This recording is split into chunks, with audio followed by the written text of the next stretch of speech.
અમદાવાદના ઈસનપુર વિસ્તારમાં ડ્રગ્સના ઇન્જેક્શનના ઓવરડોઝને કારણે એક યુવકનું મોત થયું હોવાની ઘટના સામે આવી છે, જેમાં તેના કમ્પાઉન્ડર મિત્રએ મજા આવશે તેવું કહી આ યુવકને મિડાઝોલમના નશાના રવાડે ચડાવ્યો હતો, જેથી 18 વર્ષીય યુવકે મિડાઝોલમ નામની દવાનો 3 mlનો ડોઝ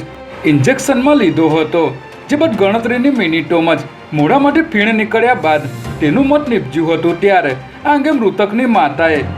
ખાનગી હોસ્પિટલના કમ્પાઉન્ડર વિરુદ્ધ ફરિયાદ દાખલ કરતા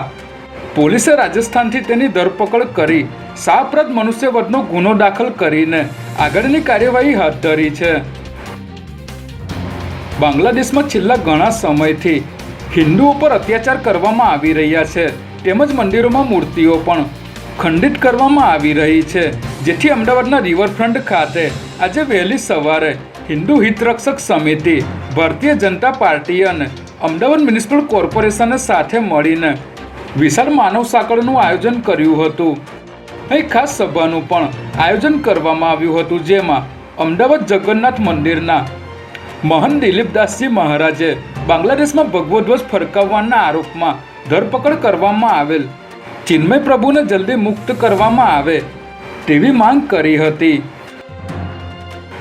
ઘણા લાંબા સમયથી રાહ જોવાયા બાદ ગઈકાલે મોડી સાંજે રાજ્યમાં એકસાથે 25 IPS અધિકારીની બદલી કરવામાં આવી છે, જેમાં IPS અધિકારી શમશેરસિંહને એન્ટી કરપ્શન બ્યુરોમાં યથાવત રાખવામાં આવ્યા છે। CID ક્રાઇમમાં કામગીરી કરનાર રાજકુમાર પાંડ્યનને કાયદો અને વ્યવસ્થાની જવાબદારી સોંપવામાં આવી છે, જ્યારે લાંબા સમયથી ખાલી પડેલી અમદાવાદના સંયુક્ત પોલીસ કમિશનર સેક્ટર 2 તરીકે જયપાલસિંહ રાઠોડની નિયુક્તિ કરવામાં આવી છે।